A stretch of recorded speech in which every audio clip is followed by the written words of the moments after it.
I've recently bought this new book from Julia Donaldson for my baby girl, and it's got some really funny words in it that I struggle to say, so we'll give it a go and see how we get on.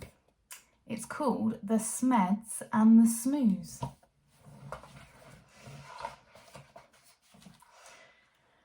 By a lubular lake on a far-off planet there lived a young Smed, and her name was Janet. Not far away on Humplety Hill there lived a young Smoo by the name of Bill. Janet, like all the Smeds, was red, and this is what her grandfather said. Never, never play with Smoos. They sleep in holes, they wear strange shoes, they jump about like kangaroos. Never, never play with the Smoos. Bill, like the other Smoos, was blue, and these were the words of Grandmother Smoo. Never, never play with the Smeds. They have strange hair upon their heads. They sleep in funny things called beds. Never, never play with Smeds. The Smeds on their lake liked nothing better than splashing about, getting wetter and wetter. But Janet grew bored of the watery play, and early one morning she tiptoed away. The Smoos jumped about on their Humplety Hill. They bounced up and down and never stood still.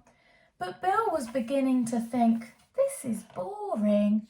So early one morning he set off exploring.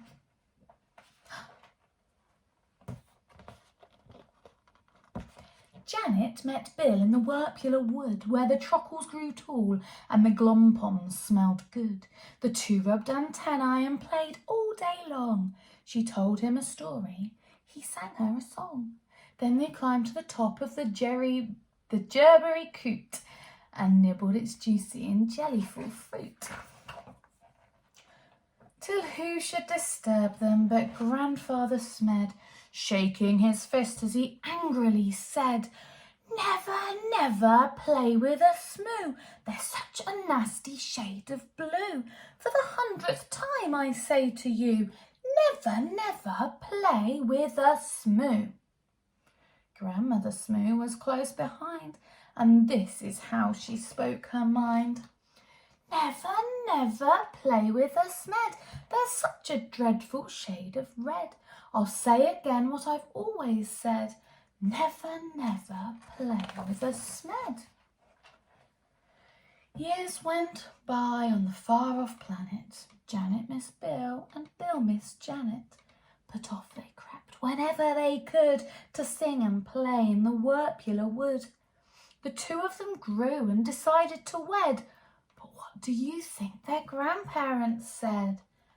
Never, never marry a Smoo. They're a beastly bunch. They're a crazy crew. They drink black tea. They eat green stew. Never, never marry a Smoo. Never, never marry a Smed, my dearest child. Are you off your head? They drink pink milk.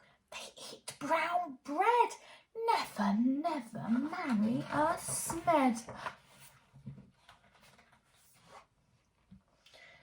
Janet and Bill stole out that night while their family slept and the squoon shone bright.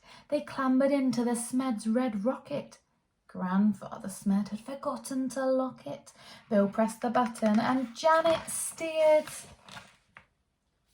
When their families woke, they had both disappeared.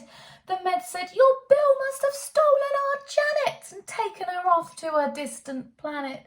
The Smoos said, It's Janet who's stolen our Bill, and lured him away from the Humplety Hill. The Smoos climbed into their rockets of blue, and they said to the Smeds, You had better come too.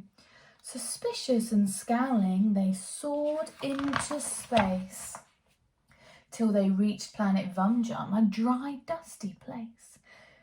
The Vums had long arms which they waved in the air, but they didn't have news of the runaway pair. The next stop was Lurglestop, covered in roses. and watered by beasts with small eyes and long noses. They touched down on Grimbletosh, coated in grime. They searched Planet Glurch and found nothing but slime. One morning the Smoos found they'd run out of tea, so the Smeds shared their milk, which was pink as can be. Then Grandmother Smed said, "My hair needs a trim," and Grandmother Smoo kindly cut it for him. They landed on Skloop, where the Skloopleys wore kilts, then flew to Kabloo, where the Clabs walked on stilts. They searched all year long, then they searched longer still, but they didn't find Janet and they didn't find Bill. "Alas," said the Smoos, and the Smeds said, "Alack, we've failed in our quest. We had better turn back." So they turned and they flew home to their very own planet, and far down below them they saw Bill and Janet. The rocket touched down and they ran to the wood where the truckles grew tall and the glumpums smelled good. And there in a glade by the rocket of red were the runaway Smoo and the runaway Smed. They'd got lost and flown home again, only to find that all of the others had left them behind. There was joy, jam and jumping. Then Janet said, "Maybe you'd like to make friends with our dear little baby." "A baby? A red one? A blue one?" But no, that baby was purple from head to toe. They all hugged the Smoo Smed, their new baby brother, and Grandpa and Gran even hugged one another. They laughed and they splashed and they danced with delight, and they played with that baby from morning till night. They made him a rattle, they made him a flute, they fed him the fruit of the jerryberry coot. Then they sang by the light of the silvery scroon, and you can sing too if you make up the tune. Play with the Smeds and play with the Smoos, play with whichever friends you choose. Then close your eyes and while you snooze, dream of the Smeds and dream of the Smoos.